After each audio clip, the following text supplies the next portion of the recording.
તો બનાસકાંઠાના થરાદમાં કોંગ્રેસના પૂર્વ ધારાસભ્યની કોંગ્રેસ છોડવાની ચર્ચા સામે આવી છે અને પ્રતિક્રિયા સામે આવતા જ ગુલાબસિંહ રાજપૂતની પ્રતિક્રિયા સામે આવી।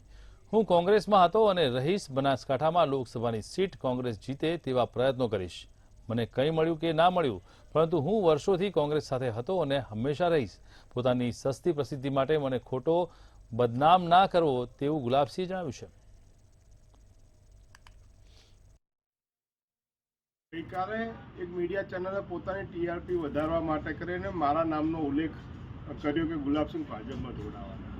એક તદ્દન પાયા વિહોણી વાત છે। હું થરાદની ખમીરવંતી જનતાએ જે જાતિવાદ, પૈસા, મૂડીવાદ, સરકારી તંત્ર, સહકારી તંત્રના દુરુપયોગ તેમ છતાં જે ખમીરવંતા 92,000 લોકો મારી સાથે રહ્યા છે એમને મૂકીને ક્યાં જવાનો પ્રશ્ન થતો નથી। લોકસભાની ચૂંટણી છે, એ લોકસભાની ચૂંટણીમાં કોંગ્રેસનો માહોલ બગાડવા માટે કરીને અમુક લોકોએ ગઈકાલે મારા નામથી આ બાબતે ચર્ચા કરી। તો એમને પણ, મીડિયાને પણ કહેવા માગું છું, કોઈને પૂછ્યા વગર પાયા વિહોણી વાત આવી રીતે વાયુ વગેરે પૈસા પસરાવવાની જરૂર નથી। નહીં તો આગામી સમયમાં મારા નામનો ક્યાં પણ આવી રીતે દુરુપયોગ કરવામાં આવે તો કાયદેસરની પણ કાર્યવાહી કરીશ દરેક ઉપર।